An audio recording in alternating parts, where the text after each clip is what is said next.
Hey everyone, my name is Kristi and I am so excited to do this video today. I feel like I've been waiting all morning for my little son to go to sleep so I can talk about books. And I'm actually going to combine my March and April reads, as you can tell by the title, just because I feel like I didn't read like a lot of books either month, not as many as I normally do. It was just really busy. I mean, obviously I still kept reading, but I felt like a lot of my downtime, my reading time was getting filled with other things these last 2 months. So hopefully May and June will not be quite as busy. It's already turning out to be less hectic. I don't have to photograph as many weddings, so that's good news. Anyway, enough rambling.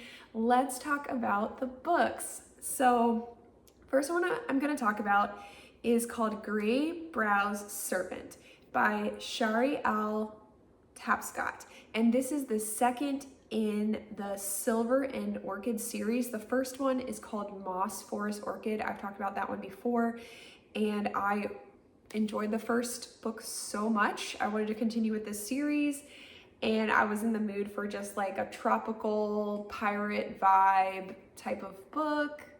I love this fantasy world that she created. It's got dragons in it, little tiny dragons that fit in your purse, as well as like some bigger ones as well. And there's just, I don't know, there's just like a lot of fun things about this fantasy world that I really love. So anyway, I thought this series was gonna be childhood friends to more, and it turns out now there is like a full-blown love triangle happening. So the author is slowly convincing me that maybe the other dude is actually the one. So we'll see. We'll find out in the next one. I definitely want to read the third one because, like, wow, I was not expecting that. But it was really good, and I definitely want to continue. Next book is Sky Wind by Emily Deity. And this is a continuation in her fairy tale series. I've read the first three, I believe. There was a Cinderella retelling, a Beauty and the Beast, and a Little Mermaid retelling. All really enjoyed those. This one was an East of the Sun, West of the Moon retelling, and honestly, I just had kind of a hard time getting into this one. I don't know if it was my mood or what. I don't know. It was still good, but like, I don't know. It wasn't like my favorite one of the series for sure. Pulp Friction by Julianne Lindsay. This is the second book in the Cider Shop Rules series, I believe it's called. Cider Shop Mysteries. Yeah, something like that. The first one, a lot of people have heard of. It's called Apple Cider Slaying. It got rave reviews, so I want to read the next one. About a girl that opens up a cider shop in the mountains of West Virginia on her grandparents' farm, and it's going really well, and she's actually hosting a wedding there for the first time, so this book was just like right up my alley. And I just love the atmosphere, like being in the mountains. And it turns out that before the wedding's even over, somebody knocks off the groom. So I found that part to be a little bit unrealistic, being a wedding photographer. However, I thought the author did a really great job of convincing me why somebody would murder the groom at their own wedding by the end of the book. So he was actually a really bad dude. I really enjoyed it, and as soon as I was done, I ordered the next one in the series, which takes place in the fall. And unfortunately, I left the physical copy that I got upstairs, but I'll have to put it on the screen. It's got a fall cover, and I just love it. And so I was like, I can't wait till fall so I can read this. And the next book I read was called Princess of Roses. This was the fourth in the series by A.G. Marshall. And I love her books. I think they're so funny and so delightful. And this book was just really comforting. I don't know, there's like something about it. It's a Beauty and the Beast retelling, obviously. And I don't know, there's just something, like I just needed this book. I feel like other people would probably find it a little bit boring because like at parts it was a little slow, but I don't know, I just like really needed that at this time, like, or the time I was reading it. I just needed something like slow, that I knew what to expect, that it was going to end happily ever after, and there was just like light humor in it. I just really enjoyed it. It was fun. Bluebeard's Bride by Mary Meekum. This book was great. I didn't know anything about the Bluebeard retelling, and this story ended up being a mashup between Bluebeard and Aladdin. And it's just really funny because there's like a hot Jafar character in it, and he's nothing like the Jafar in the Disney movie. And there was just a lot of great banter, a lot of good Sweeney romance. I thought the enemies to lovers progression was very believable, like it didn't happen too quickly kind of thing, and I really liked that about it. And of course there was a plot twist at the end, which was really fun. So if you're a Mary Meekum fan, this book did not disappoint. I did have one DNF that I want to tell you about, simply because the reason I DNF'd it, I thought, okay, well, it's called Deaths of Atlantis, and it's about a girl that was a mermaid and actually like escaped her evil stepmother and like turned into a human and lived on land for many years. Like she escaped when she was a child, and then she like grew up as a human, and then things start happening in the in her sea world, and she actually gets like kidnapped back to be a mermaid again, which she's like really upset about. And there was some parts of this book that were hard to read in the beginning because her mother, or I don't know if it was her stepmother or her mother, it might have actually been her real mother, was very abusive, and there was just a lot of detail into her like inner thoughts that were quite painful to read, and I never experienced anything like that, and I can't imagine if somebody actually had, like how painful that would be to read. So that I kept reading though because I was really interested in the world, and there were lots of other character point of views, so it wasn't like we stayed with that that character for too long. But this book was very long. It was a long read, and I literally got to about 85%, and I was just so sad about this because I ended up DNFing it for graphic violence, basically. And it made me so sad because there was actually allegory in this. There was talk of somebody being named the composer, like the creator of all things, and there was definite allegory there, and I felt like the violence was just completely over the top. And then on top of that, it was like so heartbreaking, like what happened with the violence. And this next part will be a little bit spoilery. I mean, I don't know if any of you guys are going to read this, but if you actually are interested in this book, like just skip this part. But I'll tell you kind of what happened. So we follow this one character who's looking for his wife and child, like pretty much the whole book. We're trying to like get through these obstacles so we can like rescue his wife and child. And then we get to like the 85%-ish mark, and we have to watch his child die in a very sad way. And then we have to watch his wife die in like a very disgusting way. Basically, like they used magic to make her veins explode. And they like describe it just like in great detail, like just if you can imagine that.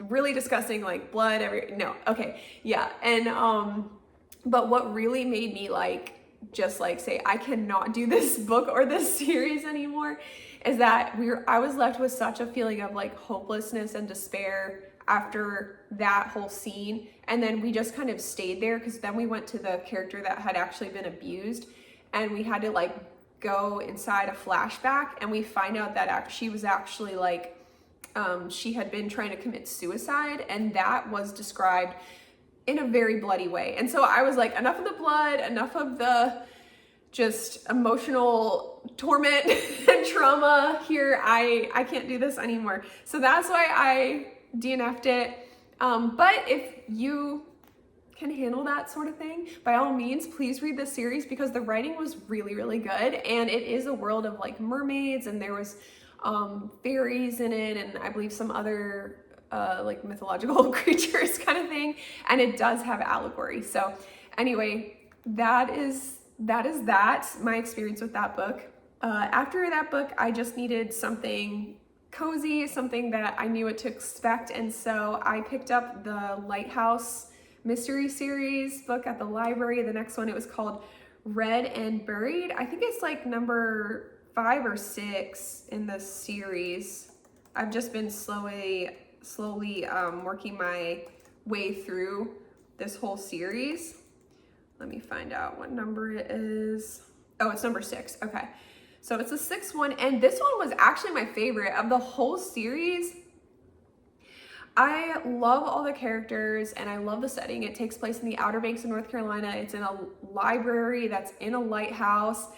And what happened in this one is there's like this old artifact box that they found. The library is under construction. Okay, so they like had to fix something because it's like a really old library, obviously.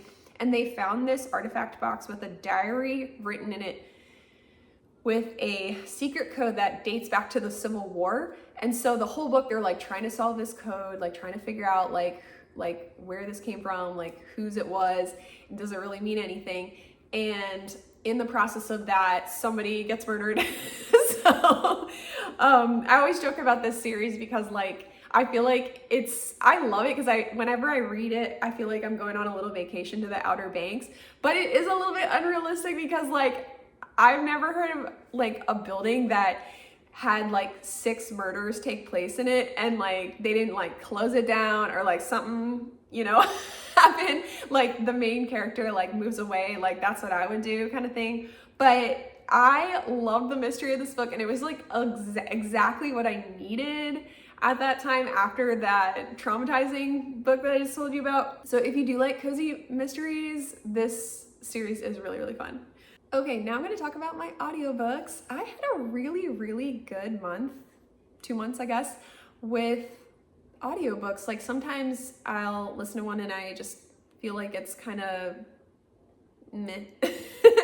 But all the ones I chose were really, really fun. First one I'm going to talk about is called The City of Ember by Jean Duprow. Not really sure how to say that name. This is a dystopian middle grade about a society that lives underground, okay? And basically, or actually, I'm just gonna read the description because I saw it and I was like, oh, yeah, that sums it up. So a group of people went underground to try to escape from whatever was happening in the world. It doesn't really explain that. And 200 years later, the great lamps that light the city are beginning to dim. When Lina finds part of an ancient message, she's sure it holds a secret that will save the city. Now she and her friend Dune must race to figure out the clues to keep the lights on. If they succeed, they will have to convince everyone to follow them into danger. But if they fail, the lights burn out and the darkness will close in forever. So basically, like, if they don't figure a way out of this place, like, they're gonna all be trapped in the dark. Yeah, that's really bad. So, and then like for whatever reason, they don't really make fire down there. Like I don't know, they don't really use it. They just use like electricity for everything, like electric stove, and like they use electricity for everything. It's kind of weird. But anyway, it was really, really good. And I immediately ordered the next audiobook from my library. I'm still waiting for it to come in. I really want to find out what happens. The Lost Library by Rebecca Steed and Wendy Mass. This is a sweet middle grade book about a library that burned down many years ago.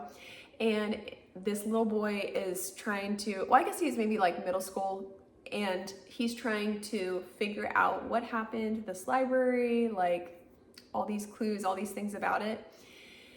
This story is very whimsical. We actually have several points of view. One of them is from a ghost of a person that actually died in the library, and she is a very friendly ghost. There's nothing scary about this ghost at all. So we kind of find out what happened from her side of it. And there's also a point of view of a cat. And then of course the little boy in the story as well. So it was just, I don't know, I just really enjoyed it. It was just like a heartwarming kind of book that you could read any time of the year. The Strangers by Margaret Peterson Haddix. This is from the series Greystone Secrets, book number 1. And this book was so captivating. It's about a family whose mom goes missing and they have to try to save her when they find out she's involved in something much bigger than herself. I don't want to give anything away, but it has total Spy Kid vibes, like the Spy Kids movies when I was a kid. If any of you guys have ever seen those, like that's exactly what it feels like, but it's actually something really different. It just like turned that whole thing right on its head. So I really want to listen to the next one as soon as possible. Howl's Moving Castle by Diane Wynne Jones. This one is for Harry Potter fans. Like honestly, I felt like this is a perfect companion for the Harry Potter series. I felt like it just fit right into this world. They mention things that are in the Harry Potter books, like the mandrake root and things like that. There are witches and wizards in it, some good, some bad. And it's basically about this girl that gets put under a curse by a bad witch, and she runs into this man that lives in this castle that is constantly moving all the time, and she finds out he's cursed too, and they kind of have to just like figure out how to break the curses together. I don't know, it was just like a really fun, whimsical, feel-good story, and I definitely would recommend it for anybody that really enjoyed the Harry Potter series. The Cinderella Plot, which I talked about in my recent YA recommendations video that I just made. I love this book so much. It was unputdownable for me. I read it in 2 days. This is just the cutest YA book I have read in a really long time. The romance is so good. There's all these references to bookish characters, including Emma. It's actually kind of a mashup between The Princess Diaries and Emma, more than like an actual Cinderella story. And it's childhood friends to more, and just the way it's done, like the whole progression with like how she's starting to notice that her friend likes her. It was just, oh, it was so good. It was spot on. On top of that, I feel like this book has such a good message for teen girls about like finding your worth in the Lord and not in the world or in the clothes that you wear and like what other people think of you, and really valuing your family and your close friends, you know, things like that. So this book, I love it so much, and I highly, highly recommend. Okay, so I almost forgot this one. I actually put my camera away and then I was like, wait, I have one more book. So I read Secrets of Avigdor, and I'm so proud of myself because this was on my giant fantasy TBR list, that the video I just made. And so I'm really, really happy that I got to like cross one off.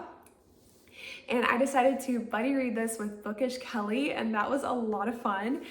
This book is literally like the perfect summer read because the majority of it takes place on this tropical island, and I would say it is like a mashup between Jurassic Park and Avatar, which is really, really fun.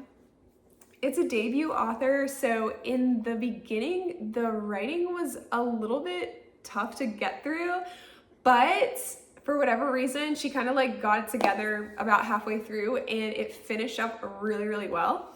So it ended up being a really, really enjoyable book. I like the plot, I like the characters. It's about this girl who is on a journey to see her brother, and she's with a friend from the orphanage, basically, and they end up getting attacked by pirates.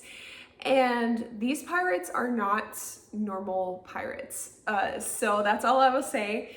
And they end up encountering this really bad storm that damages their ship so bad that they have to like pull over at this island that has all these creatures and things and like dangers that they're trying to figure out.